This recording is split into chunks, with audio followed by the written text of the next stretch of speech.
Hi guys, and welcome back to my channel. My name is Stella. I'm broadcasting from Quebec, Canada. It's been over 3 years when I last posted on this channel, but the thing is, a lot has been going on, but I have decided to come back and share my journey. So I want to encourage you, first of all, that immigration is still possible. I live in Canada, Quebec, Montreal, and this is where I'm broadcasting from. A lot of people think that it's very difficult to migrate. I want to assure you that if you know what you want, it's possible.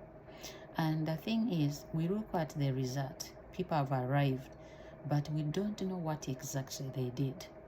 I want to share this step by step so I can help you who is in the process, who wherever you are in the world, thinking that, oh, immigration is so difficult for me, I cannot do it. You can do it. If I did, you can do it. Like for me, when I saw an ad saying that Canada is looking for skilled workers, that time everyone said that, oh, it's so difficult to get a visa to go to Canada. Even me, I knew that. I knew it was very, very difficult because I had tried before and it was impossible.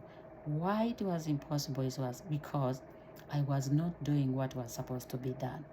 But if you do the right thing, everyone, if you want, you can come to Canada. These countries are still looking for people, but they take people who qualify.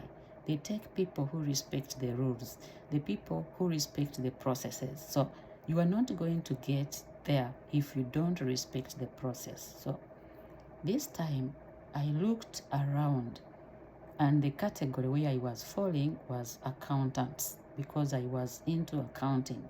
So I saw Canada is looking for skilled workers. I checked around in the provinces that speak English, Ontario, Alberta, everywhere, and they did not want accountants. The only province that wanted accountants at that time, it was Quebec, and the qualification was French. You needed to know French. At that time, I didn't know any French, but I did not give up. I said, okay, what can I do? I don't know French, but it is a requirement. So if I want to go, I have to learn it. That was in 2013 because my process took around 7 years. I never gave up. So I looked around, I checked for a place where I can go and learn French. I remember that time, even today in Uganda, if you live in Uganda, Kampala, there is a place called Alliance Francaise de Kampala. I checked, I went there, and I was so lucky. I checked, I don't remember which month, but the following month, they were starting level 1, which I was supposed to start with. Because previously I hated French, because I last heard about French when I was in secondary 1. I remember a teacher was called Benny. That's now, even when I came to Canada or when I started learning French, the name Benny made sense to me. I remember this teacher used to come to class, and whenever he speaks, I don't even want to look at him. But that was, I was young.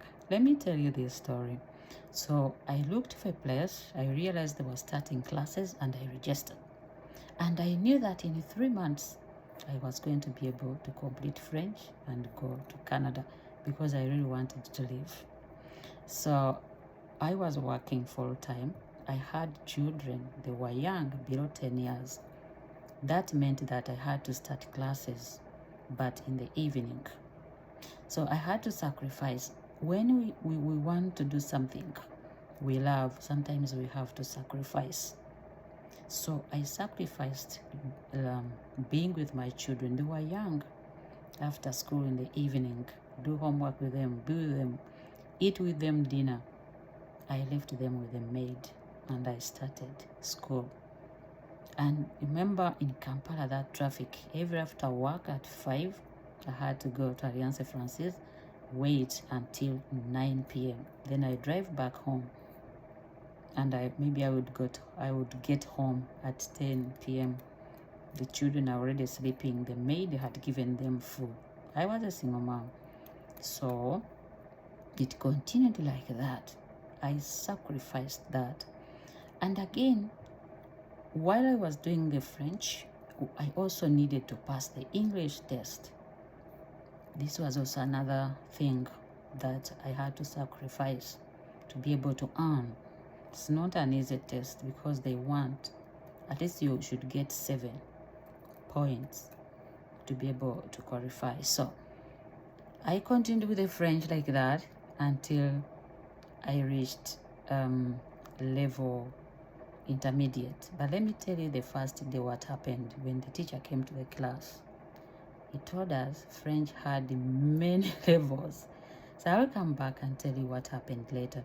But I don't want you to get scared to say that it is very difficult to migrate or to leave or to go to a country that you want. What matters is do what is supposed to be done. Don't give up. Don't listen to people. I'm going to come back and explain to you in the next video what I did to be able to learn French, to be able to pass the English test, to be able to get the visa. You can also do the same process because you're capable. The thing is, we give up before we have even tried, or we listen to others and they discourage us. So when you listen to my story, maybe it will encourage you.